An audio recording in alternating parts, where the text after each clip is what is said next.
right, so tonight we have a very, very special guest. This is a dear, dear sister and friend. She has a doctorate of education. She is also the chief of staff of a national nonprofit. This beautiful woman is a mother. She's a daughter, sister. She's just a sweetheart, and we love her oh so much. So we are bringing to the stage Dr. Tiffany Grant. Hey, Hey, how you doing? such an honor to be here. Oh my goodness. Glad to have you. Well, We've been excited all week. yeah, we've been hyped all week Me too. about talking to you. There's so Me many questions I too. have for you. So as you well know, we are very passionate about family, children, things like that. And Chantel was a teacher for many years, as you know, and it just breaks our heart to see the state of some of our children. It's particularly the ones that look like us. Yeah. Being in education as long as you have and educated in education, what are some of the challenges that you are seeing out there in the field with our youth? Some things that we may not even know or be aware of. Awesome question. And let me just say, I'm honored to be here. To all your subs, what you see is what you get. This is one of the sweetest, most authentic couples that I know. They genuinely love each other and have such a beautiful family. So I'm just honored to kick it with the Simmons tonight. Yay! This topic is one that I'm very, very passionate about. Post-COVID, and if we're specifically looking at Black children, children of color, epic learning loss. You had families who were in their homes for up to a year, who may or may not have had adequate technology, adequate resources at home, and that definitely played a toll on our babies. Even children from more affluent families have seen dramatic learning loss. And so you think about it now, those kids are, 4 years later, still playing catch up. Meanwhile, you are seeing teachers and administrators leave the field in droves because of burnout and stress. So there are shortages in school districts across the country. And then you see chronic absenteeism from kids too, because if I don't have food or clothes or what I deem to be adequate food or clothing, I may or may not come to school. If I'm having to work to help support my family, I may or may not come to school. If I'm dealing with learning loss and I'm embarrassed because I'm behind, I may or may not come to school. So we're seeing kids who are chronically absent, and that just increases that academic divide. For our Black babies, historically, disproportionate discipline. So you have kids returning to the classroom.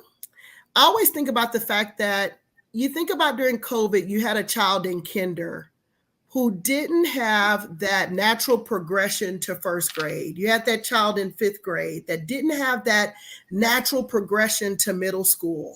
So they're a little younger, that ninth grader who didn't have that natural progression to high school. So mentally, they're a little younger. They're going to show up in middle school and high school, maybe with the same mentality that they would have in elementary or middle. That could create some discipline issues.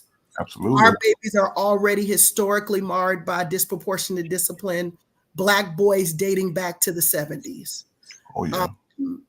So those are some of the issues that I see in the industry and some of the things that my organization and the boards that I sit on are working to correct. You said a lot, Dr. Tiff. She said a lot, and you hit a lot of high points. You sure did. One in particular, there's a couple I want to address, but one in particular, you talked about teachers leaving in droves. My wife was one of those teachers. I know as her husband, I had to ask her to step down. I had to ask her to leave her job because of the toll it was taking on her body and her mind and her quality of life. And I asked her, would you can't do this anymore. It's hurting you more than it's helping. And so can you talk to Dr. Tiff about your process and what you had to go through to get to the point of you leaving? It was a very difficult process, because being an educator was one of those dreams that I wanted to fulfill, and I wanted to stick with it until retirement. That was the idea or the mindset behind it. But what I started noticing was that I was carrying so much of the issues and the problems and not having the support at times that I needed, being overtasked because our administrators were being overtasked. So of course it trickled down. And all of these high, lofty goals and expectations of the district saying, well, you have to meet these numbers, and viewing kids as numbers and scores versus the beautiful humans that they are. So yeah, it started taking its toll on me, and it was a very tough decision, lots of prayer, lots of talks that we had, but I started seeing that, not that I wanted to not help or assist with the education system at all, but I think I was working from a wrong angle. So I'm tutoring for right now, kids for reading, and I'm enjoying it and really helping to build that with them. And not only that, really wanting to help support families, because I think one of the frustrations being like a life coach, was you have the structure, you have all of these things in place, set up on campus, in the classroom, and throughout school. And then if they go home to rules that are non-existent, or they go home to environments that are not conducive for what we're trying to set forth, then it was just very frustrating. So I want to help the other end. I want to help the families and the parents so we can fix the home environment. But that was just kind of my story. But I know I have other friends that are educators that had the same. So I love that your organization is really adamant. I went on the website and I saw you guys are really, really going after providing the resources needed, so that, like you said, if I'm a teenage girl, and I remember growing up poor, and I remember I wanted to play basketball, and my mom asked me the question. She said, do you want to play basketball, or do you want to make some money to kind of help support me? But what I'm going to say, be a dirtbag girl? Yeah, I'll help support you. And you've got other kids that have that same pressure, that they have dreams, they have aspirations, but now it's the familial burden of having to help carry the burden of the financial piece. So yeah, that's just a little bit about kind of what I went through. Similar story, Chantel. As you know, I was a school district administrator for many, many, many years. And I left during COVID as well. We were working 18, 20-hour days. We were having Zoom calls at 9, 10, 11 o'clock at night. I was delivering with some of my friends in the city's education departments and other nonprofit leaders. We were delivering food on doorsteps for families who had COVID. Going to local restaurants, looking for dry goods for kids who had COVID. At the time, I was leading a department called Family and Community Engagement, and we had a lot of families in need. That really started to take a toll on my mental and physical health as well. And I had to make a decision. And as much as it hurt to walk away from a job that, if I'm being honest, my identity was wrapped up in my role. I had given my life to the job, and I loved what I did, but I needed to be here for my parents. There you go. I needed to be here to fulfill the other things that God had put in me to do. And I couldn't do that working those types of hours under that type of stress. So I understand why teachers and administrators are leaving the profession. And really, there's a responsibility that, our government plays, and legislators play in making sure that teachers are adequately compensated, making sure that schools have the resources that they need. And we just don't do a good job there. We don't. I agree, my dear. And I'm so proud of you for having the courage I'm very proud of you take care of you and to make sure that, because if we don't take care of ourselves, how effective are we truly in taking care of others, and even, like you said, fulfilling what God has put in us to do if we're not well enough to do that? Yep. And putting aside the pride and ego, is at some point you got to just say enough is enough. and be honest about where you're at. So very proud of you because of that. Thank you. Thank you. It was a scary place, but you know, when you take a leap of faith that way, all the things that happened after that have just been the blessing. And that is the reason why I had to do it. I wouldn't be able to do the things that I do now had I still been working that job. And that's the truth. Absolutely. Absolutely. Absolutely. Yeah. Yeah. Another thing you touched on there, and this I've experienced this personally as a Black male. You talked about the disproportionate discipline. I've experienced that my entire life. I've seen it so many times. Just and I was reading a book not too long ago called "The Boy Crisis" by Dr. John Gray. Very good book, and he was talking about how boys are typically receive more punishment, harsher punishment than girls, and even Black boys are seen as older, even though they're seen as older and more. And me being a large Black man, I've been a big person my entire life, and so when I was in 3rd or 4th grade, I was looking eye to eye with my teachers almost. So they perceived me to be older than I was, and if ever something happened, I was the first one that was to blame, or somebody of similar stature to me that was Black. So I definitely understand that. Yeah. Leads me to my next question for you. Sure. Our young Black boys are struggling. There's no question about it. The numbers don't lie. You know, we can get upset in arms about it when people talk about it, but it's the truth. Our Black boys are falling behind. I was reading the other day that most Black boys are reading on a 4th grade level or something like that, like in high school.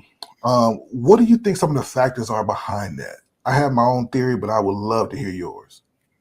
Implicit and explicit bias.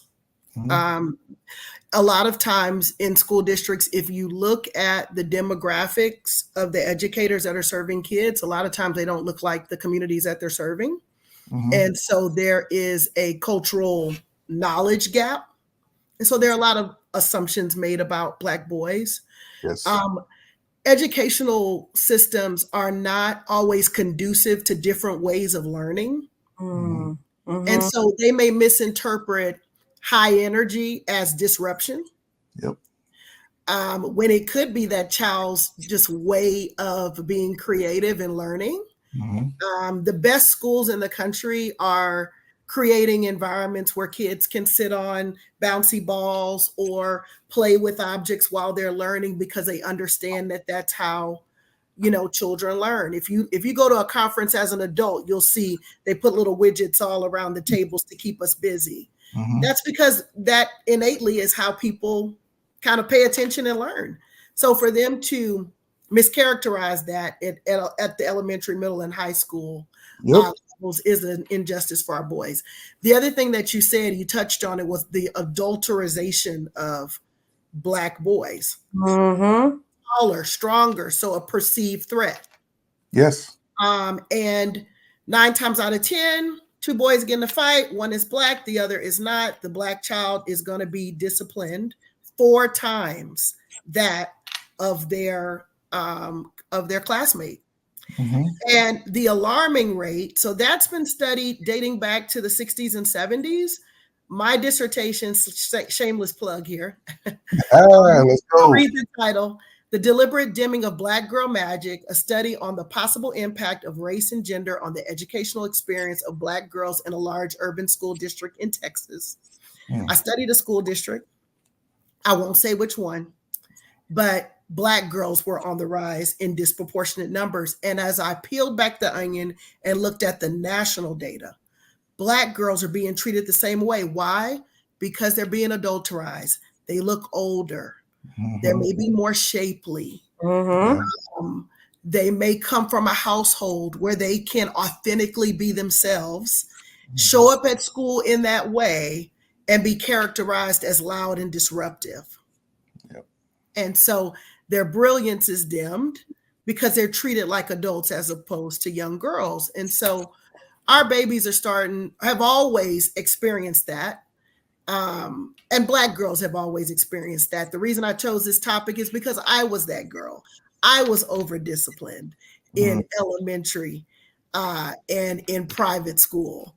And so my lived experience was that of what we see today in schools. And so those are some of the issues.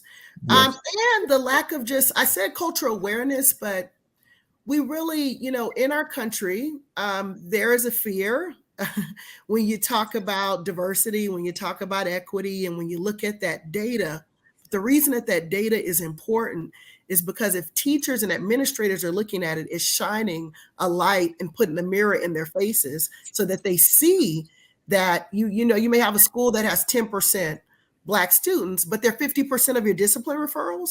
If you're not monitoring that data, then you can't correct. Yep.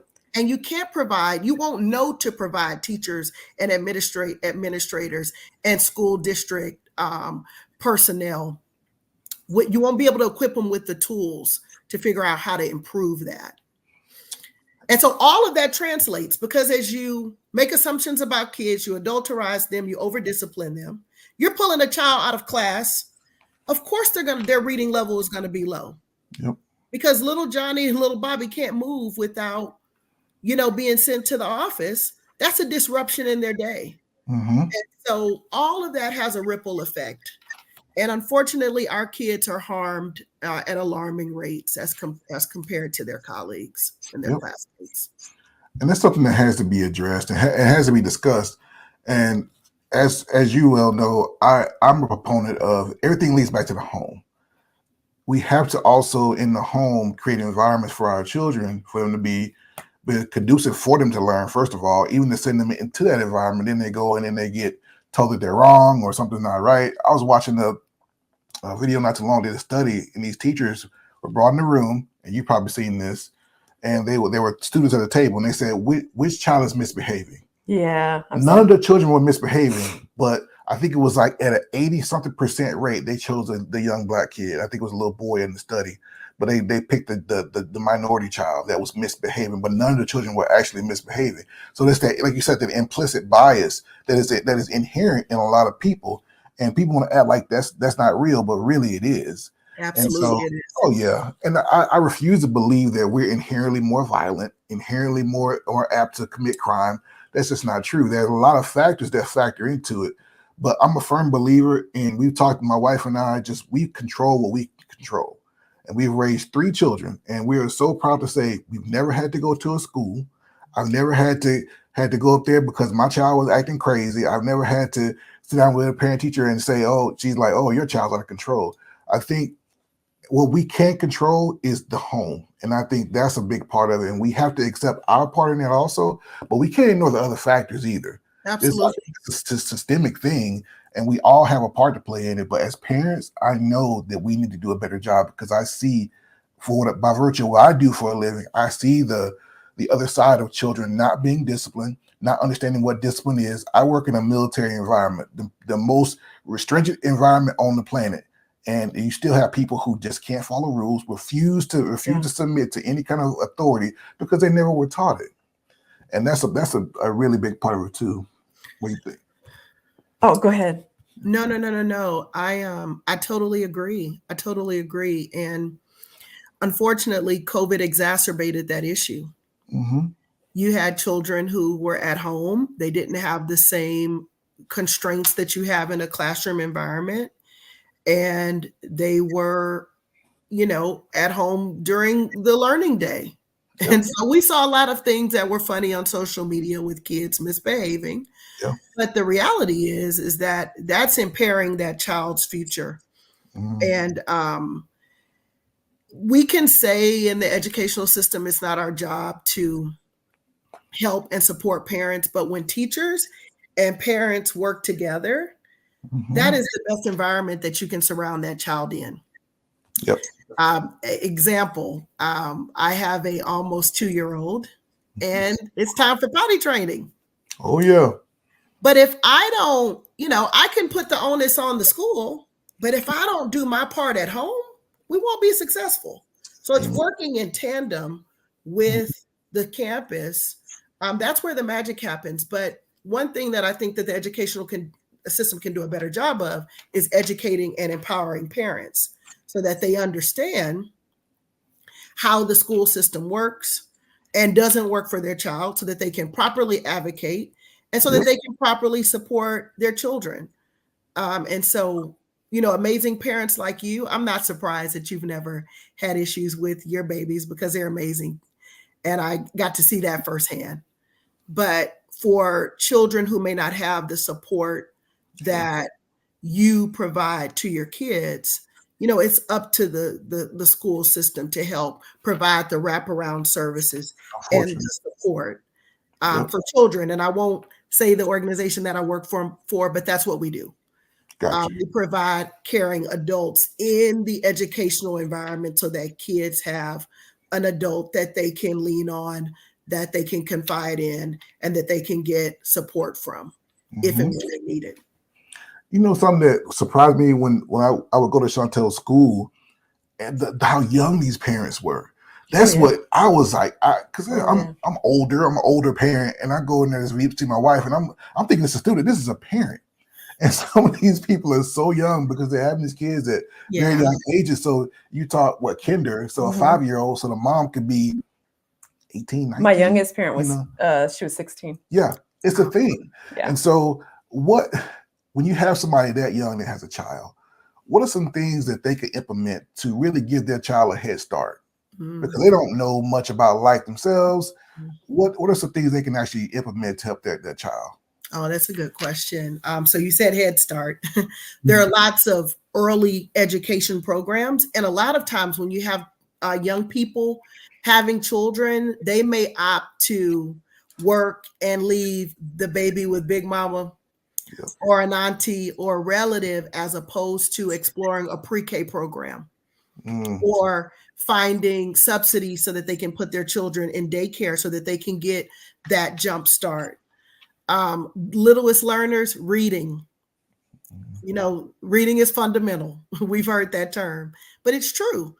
The more you read to a child, especially in their formative years, pre-K, you're really setting them up for success. And you're broadening their horizons in terms of what they're learning in the pages of a book. Other things that I'd recommend, there's so many programs that are free and open to the public that provide supplemental educational opportunities. Local children's museums have lots of programming. In the school district that I worked for, we would actually partner and pay for opportunities for families to provide added exposure to museums and field trips. And the problem was folks wouldn't show. The free resource was there. So unfortunate.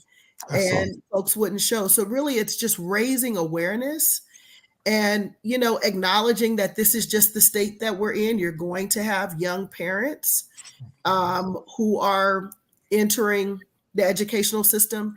And it's up to the school systems to provide the resources for those parents. Yeah.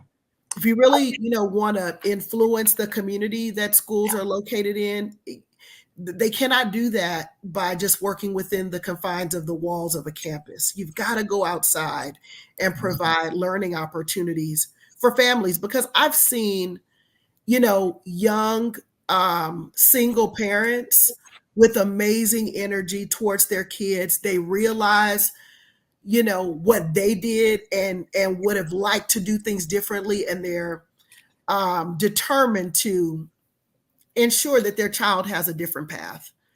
And so I've seen, what happens when a school system embraces parents, doesn't fear empowering them, doesn't fear the hard questions, and is ready to not only educate their child, but the parent too.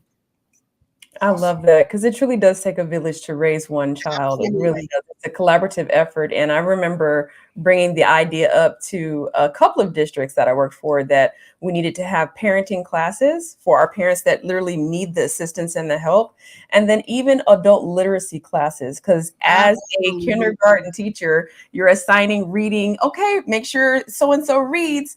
Well, I can't read. And then I'd have to give them show them the app where it can do the audiobook for them and it'll point to the words. But to have grandma with tears running down her face tell me I can't read a kindergarten level book to my grandbaby, that would break my heart. So I remember staying after school a couple of times and working with some of the grandmas in my classroom and just kind of going through some of what I would teach the grandkids, just because it's a real problem. Adult literacy is truly a problem in this country that we overlook and ignore. So I think, but schools can't do it all. But so having a resource, having a nonprofit or someone that can come in and maybe providing those classes. But to your point, parents got to show up. They got to show up when those resources are there. And little known fact, I actually taught adult literacy and GED for a few years for a local school district. Really? My oldest GED student was 85 years old. What? Oh, I love that. I remember when I tell you, I don't think I had tears left after watching him walk the stage. And some of my younger learners were in, their teens. They had dropped out, lost hope, came back, took adult literacy, and then enrolled in GED so that they could first learn how to read and then graduate from high school. So there are a lot of districts that offer those programs for a low to no cost, and who will scholarship students in their communities who want to take advantage, especially students who have left their systems. It's just about building awareness. I love that. That is phenomenal. I know that's like a story that'll stick with you forever. Oh, man, I cried like a baby. I loved it. I'm an ugly cry. Got to on that. Well, we're all passionate about education and making sure that our next generation, man, that they're just phenomenal and that they get the tools that they need to be the leaders that we're needing them to be, to lead us to the next level of just greatness in this country. However, I have been seeing some troubling things. And I know I'm not the only one, but there seems to be a rise in inappropriate behavior coming from teachers.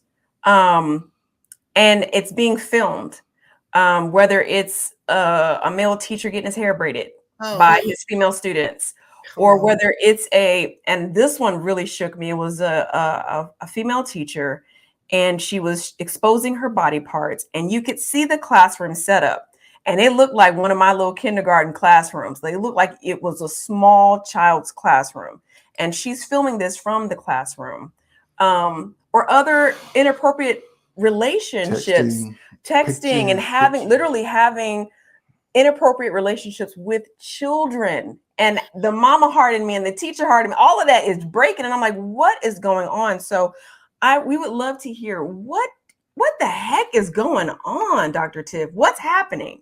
If I can tell you, this issue, unfortunately, is not new. I remember being a high school student, knowing of a coach, knowing of a male coach dealing with young girls, knowing of a female teacher dealing with high school boys.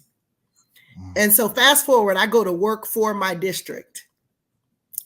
And I'll be honest, one of those folks was still there. Took that to HR. And I'll leave that there. But what I will say is that this is not a new issue. It's getting more and more egregious. And, I've watched debates on the young teacher who had his hair braided. First of all, just inappropriate. You're a professional. You're a professional. You shouldn't have young girls taking your hair down, touching any part of your body. Yeah, it's a familiarity that those children shouldn't have with you. And there were a lot of troubling things with that case, him referring to these kids as his best friends. Like, I questioned his maturity level. Absolutely. And one could question whether or not you're grooming these kids for more. There you go. That's what I was thinking. Yeah. And so there are a lot of rabbit holes you could go down thinking about this young man's intent. When I think about inappropriate relations between students and teachers, me personally, I think I've seen a lot over my career. And sometimes it was districts not properly vetting teachers. Yeah. And I won't go into a lot of detail because their personnel matters, but I will say that some of this is caught in background checks. But when you're rushing and you're desperate for, bodies in the seats in terms of teachers, especially post-COVID when folks are leaving the field, Yep. I think we've seen an uptick because we've lowered our standards.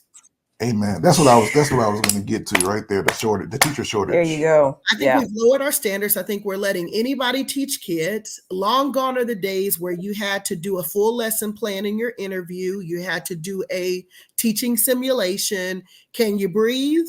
Do you have a degree in education? Come be a teacher.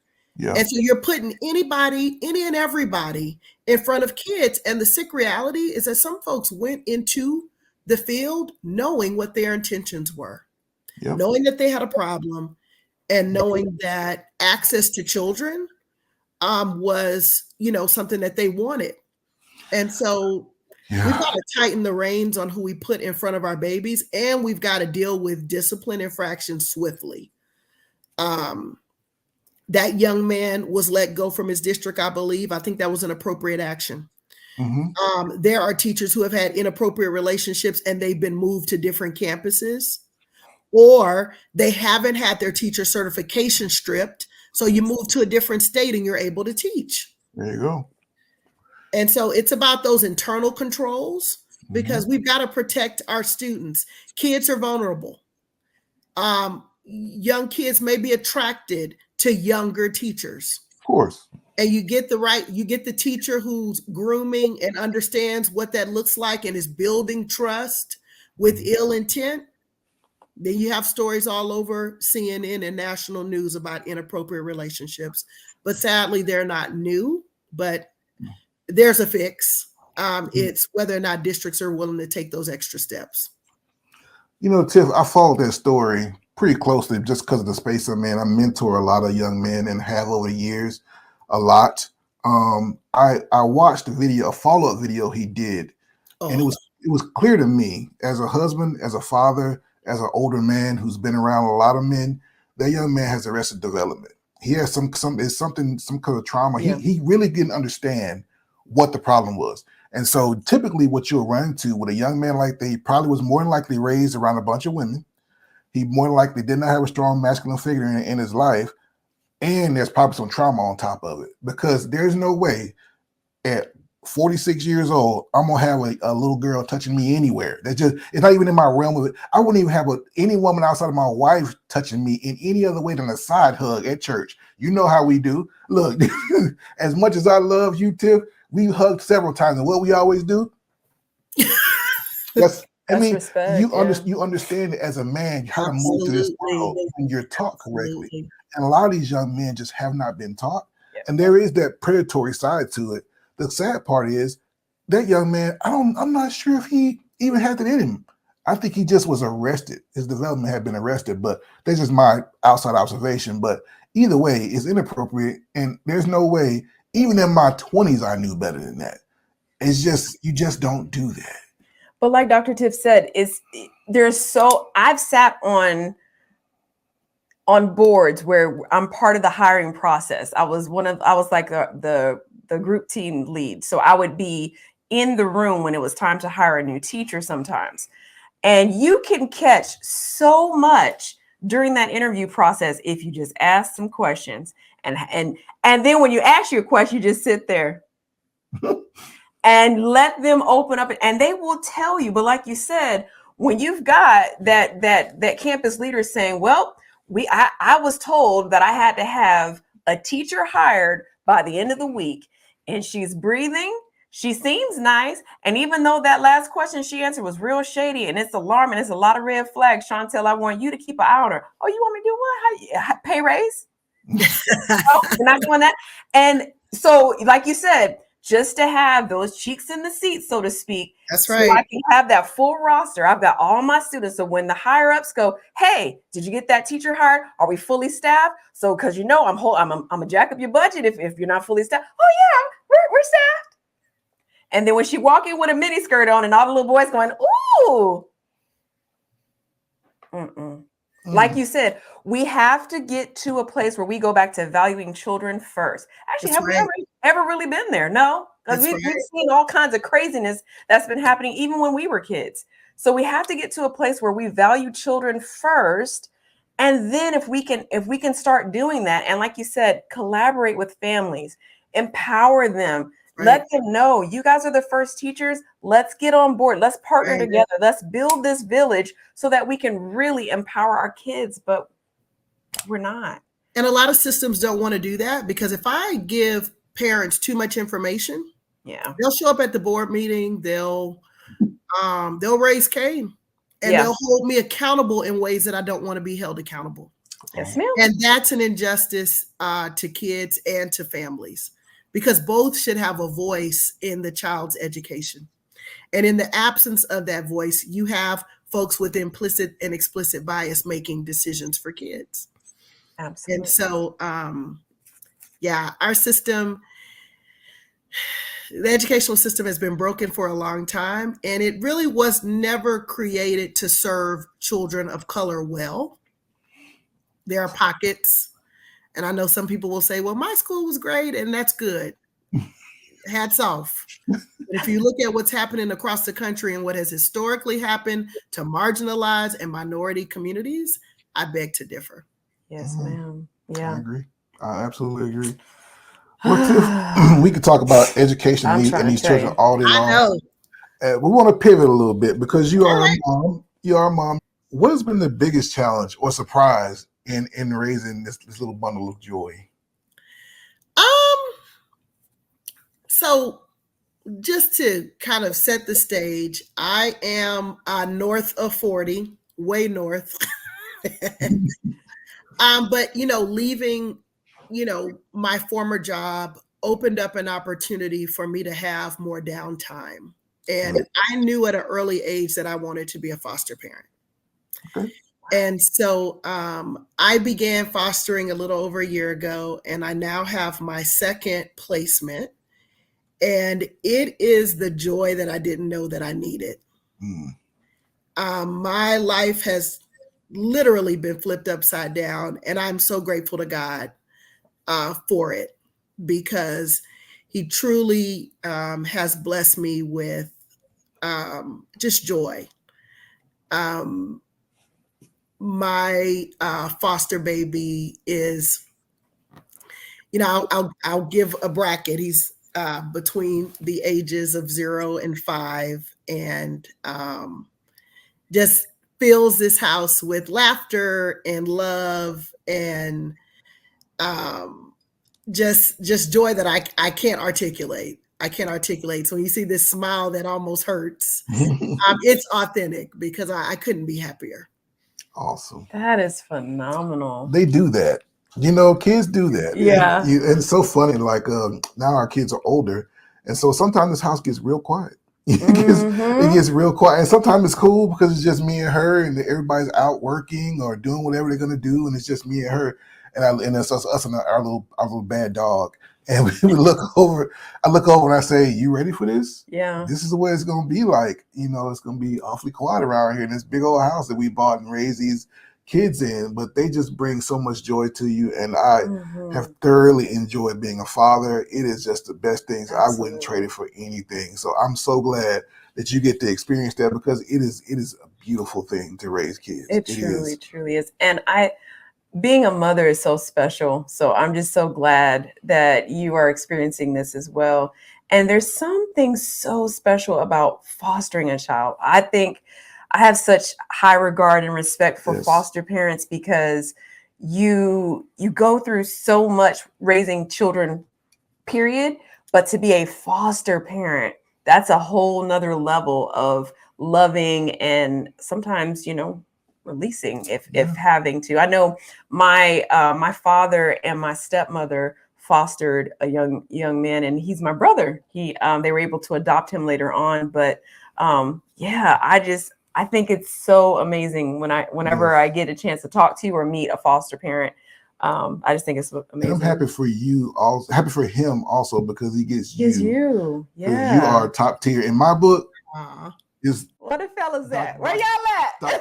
Top tier. Where the fella's at? She is top tier. Hey, no read. Yes. I've always just admired mad respect for you. How sweet you are, and thank you. Educate, beautiful, of course, but I've always seen you, heart Tiffany, of gold. just like this beautiful, sweet person. Absolutely. Thank you so much. when this little bundle of joy gets to experience that. And I had the pleasure of also working with your dad for a few years before he retired. Yeah, you did. And just see it, he was just a man. Everybody respected him so much. He commanded respect. And among men, respect is everything. And so I know the man that raised you. I have not had the pleasure of spending much time with I met her mom. Met her mom is super Yeah. cute. She's feisty. Yeah. She is spunky. They have my little one right now, and they are just over the moon. As you know, we lost my brother at 30. And so I'm an only child, and I put a lot of time into school and career. And so we had settled knowing that it would be the three of us, and I might not ever have children. They may not ever become grandparents, and they were okay with that.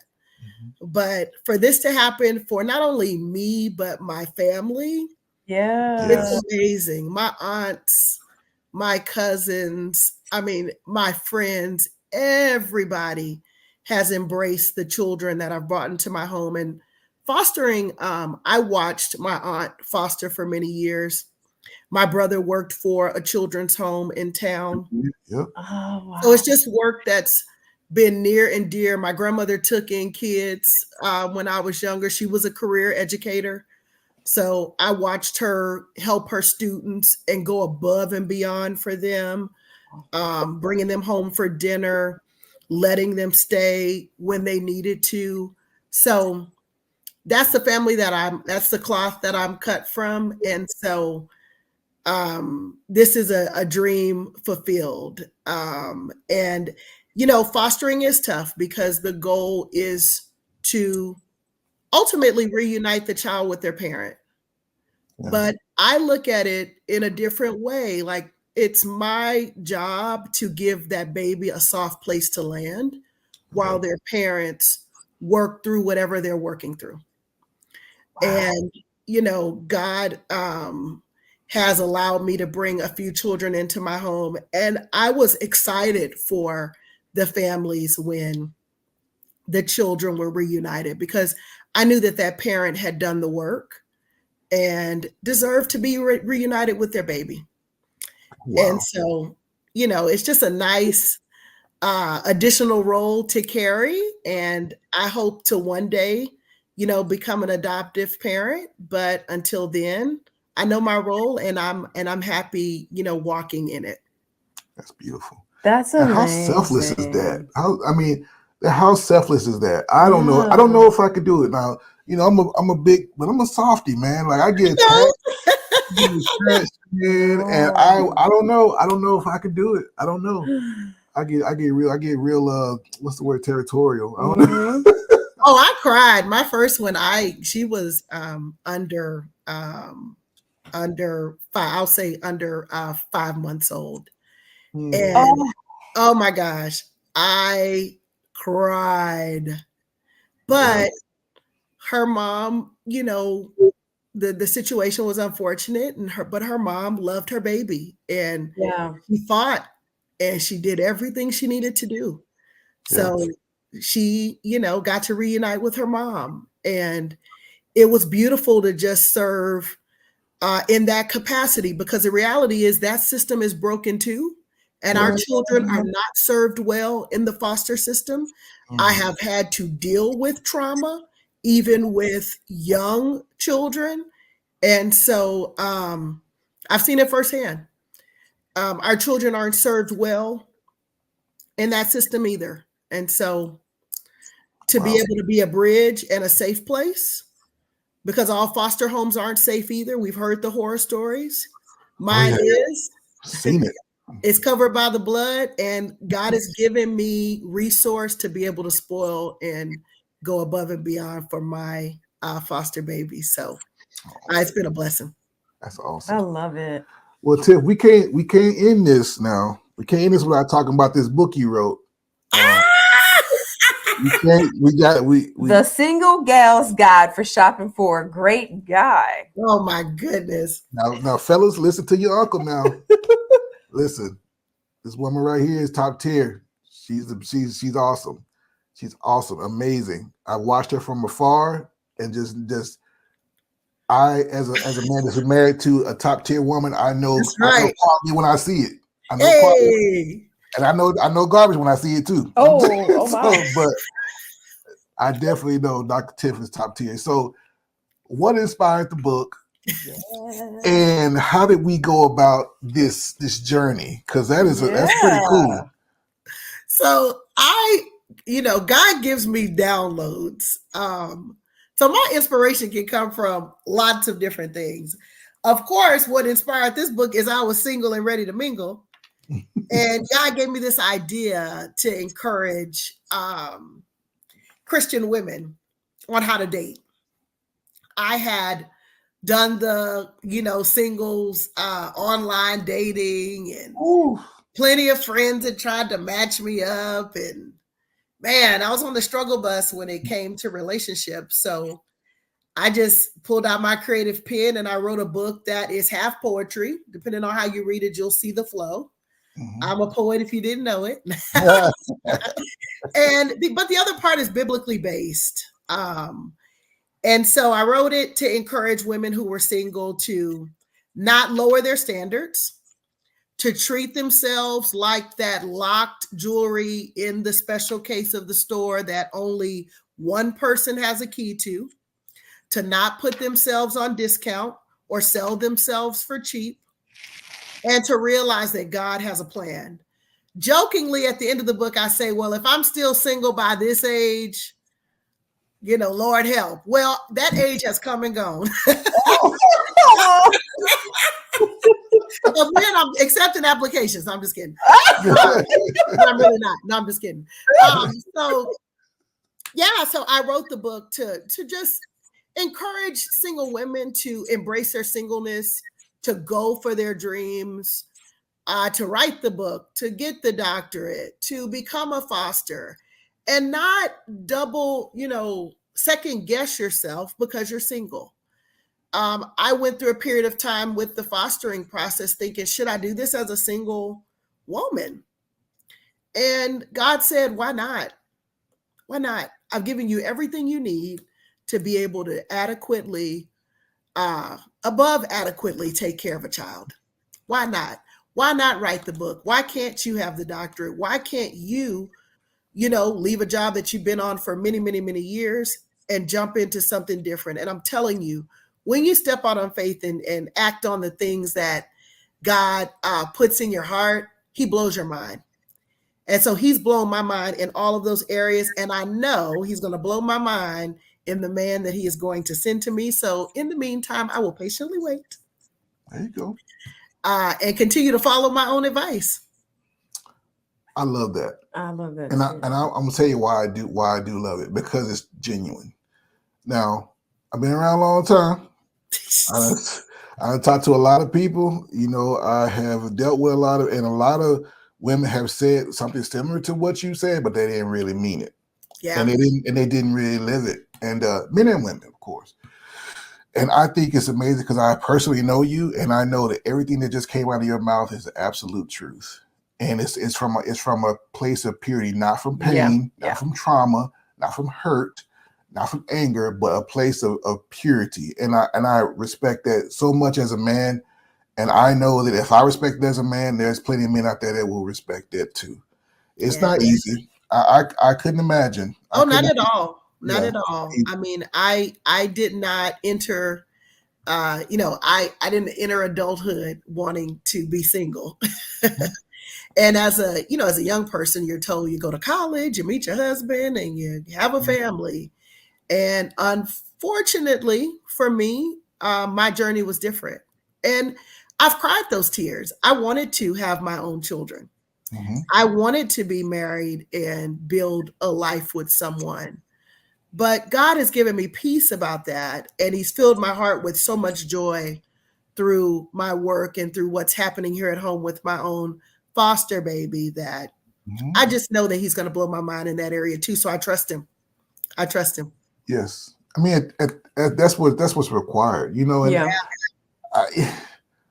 we've been in the game as long as we have, and as long as we've been talking to couples, and as long as we've been married, this journey to being married and being with someone, it is something that a lot of people do at haste. Yeah. And they pay a steep price for that. Because they do it. They the first person that comes along that they think is cute, they like their sex or whatever, they like with their jeans or whatever these people are looking for these days, they just jump on that bandwagon and they end up either having to come see us, or B, they end up in divorce court.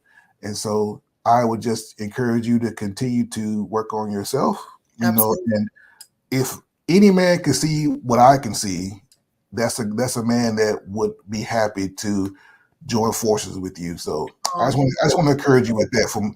I think I'm a pretty swell guy. You're awesome. I think so. So I definitely believe that. I definitely believe that if I can see it, somebody else can. Yeah. Thank you so much.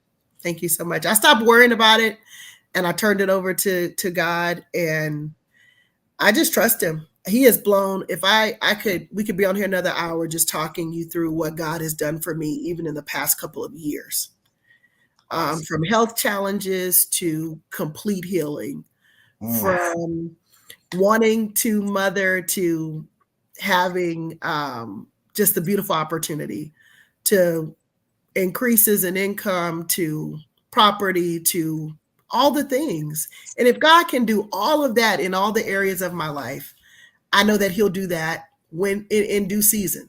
And so I will patiently wait on it. I love that. And I know you said, I love and I can appreciate where you are so much.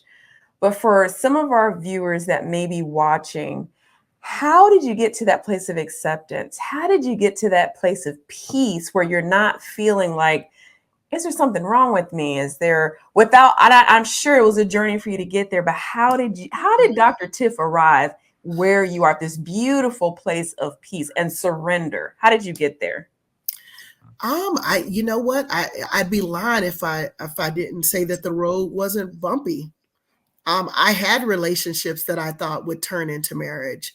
And, if I prayed and asked God to reveal whether or not that person was right for me, and he did that and showed me that they weren't, not making them a bad person, but that they weren't right for me, then I had to just be obedient.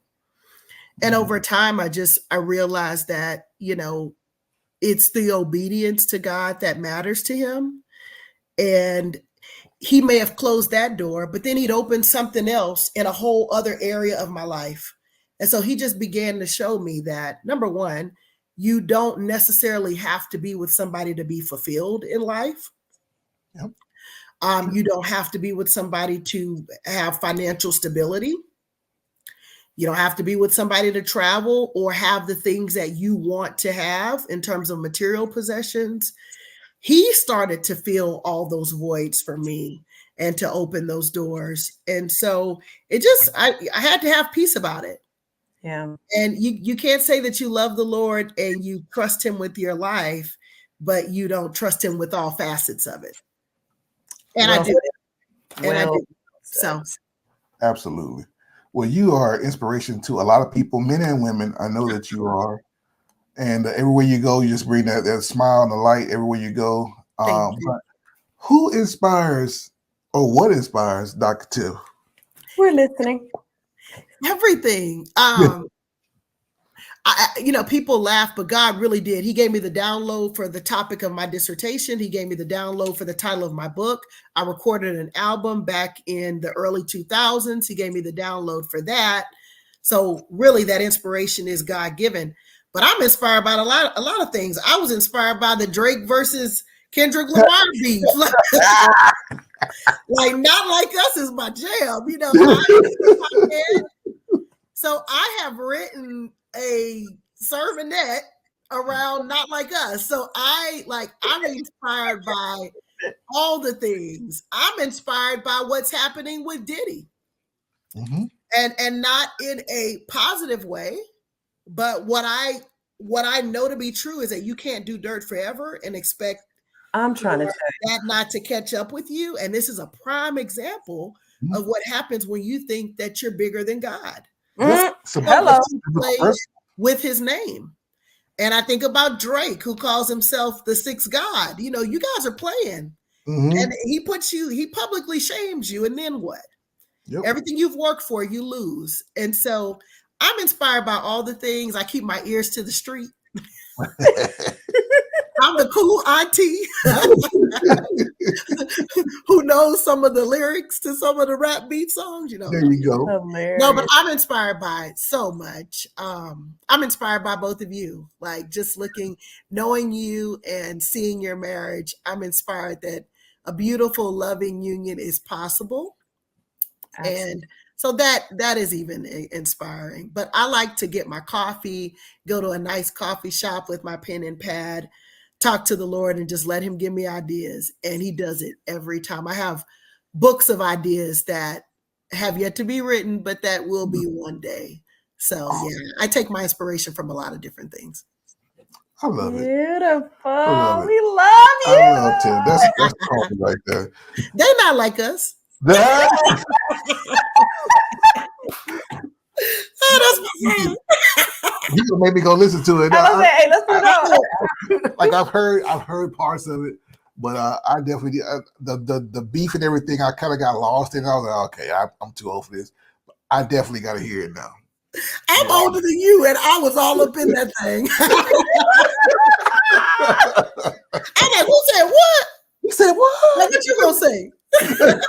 Oh, that was a good one. He I got think you on that. Tom Hanks' son broke it down the best for me. Like I was not understanding the people. I was like, oh snap, that's what's going on. Oh, I gotta go find that recap. Oh, you got I hadn't Tom heard Hanks, that. yes, honey. He breaks it down like Chet Hanks. Chet, yeah. Chet Hanks, yeah. Okay, I gotta go find that. Because his dad asked him too. Yeah, like what's going with on? this? And he like, yeah, he breaks broke it down for the old folks. Like, oh, okay, that's Oh, right. that makes Okay. sense. I got Well, I'll it be now. mad too. I was like, I'll be mad too. Okay. That's Catch right. that cat in the streets. I'm coming for my family. I'm coming for that neck. Exactly. Yeah.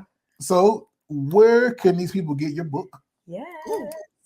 Currently, you can find it on Amazon. Should still be available there. Yep. Album you can find on most music platforms. Dissertation you can find by Googling the deliberate dimming of Black girl magic. It should pop up in your search engines. In the next couple of months, my goal is to establish a YouTube channel centered on education and empowering families and children. And so I have some content that I'm writing up now. And so I hope to be able to share this platform with you guys and to join amazing content creators doing great things. Awesome. Well, we're excited for that. Let us know. We will help pub it and definitely want to support your upcoming journey. Dr. Tiff, it's been great talking to you. Thank you for being honored, a privilege, so much fun. Love you guys so much. Thank you for having me.